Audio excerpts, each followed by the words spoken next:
La guerre de Troie s'est achevée par la victoire impitoyable des Grecs.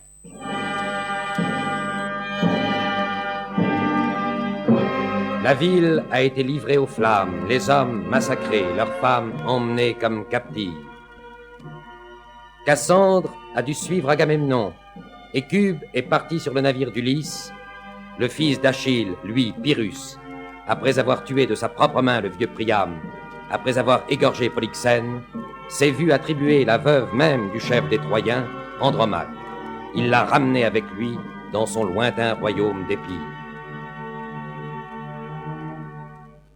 Et il a vu fondre peu à peu devant elle toute sa sauvagerie. La douceur, la beauté, la réserve même d'Andromaque lui ont appris le tourment d'aimer, l'angoisse de vouloir être aimé.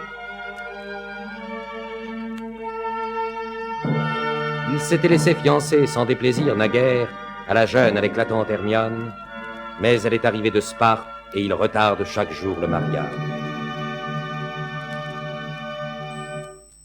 C'est à sa captive qu'il pense sans cesse. Andromaque est femme accomplie et elle est mère.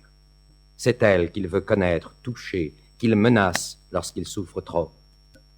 Il fait couler des pleurs qu'aussitôt il arrête. Les résistances d'Andromaque irritent d'autant plus son désir qu'il sent en elle des richesses plus profondes, une âme qu'il ne pénètre pas. Oreste, cependant, ambassadeur des Grecs, vient demander à Pyrrhus officiellement de leur livrer le fils d'Hector et d'Andromaque, Astyanax, qui pourrait un jour venger les Troyens. Pyrrhus refuse, malgré la menace d'une intervention armée. Il entend prouver aux Grecs son indépendance et il espère surtout obtenir par là, enfin, l'affection reconnaissante d'Andromaque. Seigneur, que faites-vous? Et que dira la Grèce? Faut-il qu'un si grand cœur montre tant de faiblesse?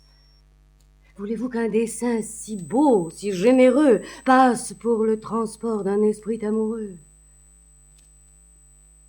Captive, toujours triste, importune à moi-même, pouvez-vous souhaiter qu'Andromaque vous aime? Quels charmes ont pour vous des yeux infortunés qu'à des pleurs éternels vous avez condamnés? Non, non, d'un ennemi respectez la misère, sauver des malheureux, rendre un fils à sa mère, de 100 peuples pour lui combattre la rigueur, sans me faire payer son salut de mon cœur, malgré moi s'il le faut lui donner un asile. Seigneur, voilà des soins dignes du fils d'Achille.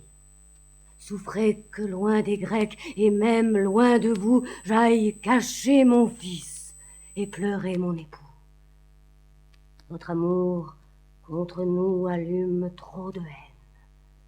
Retournez, retournez à la fille d'Hélène. Et le puis-je, madame? Ah, que vous me gênez.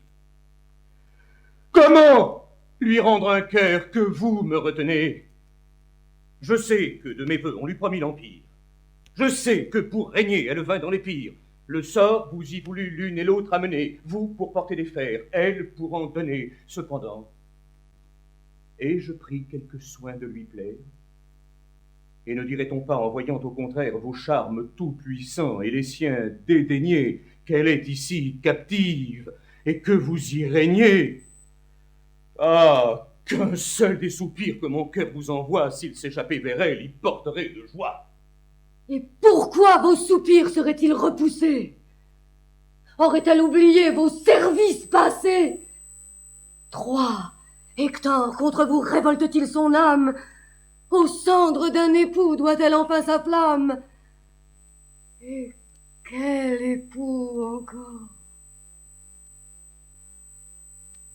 Ah, souvenir cruel. Sa mort seule a rendu votre père immortel.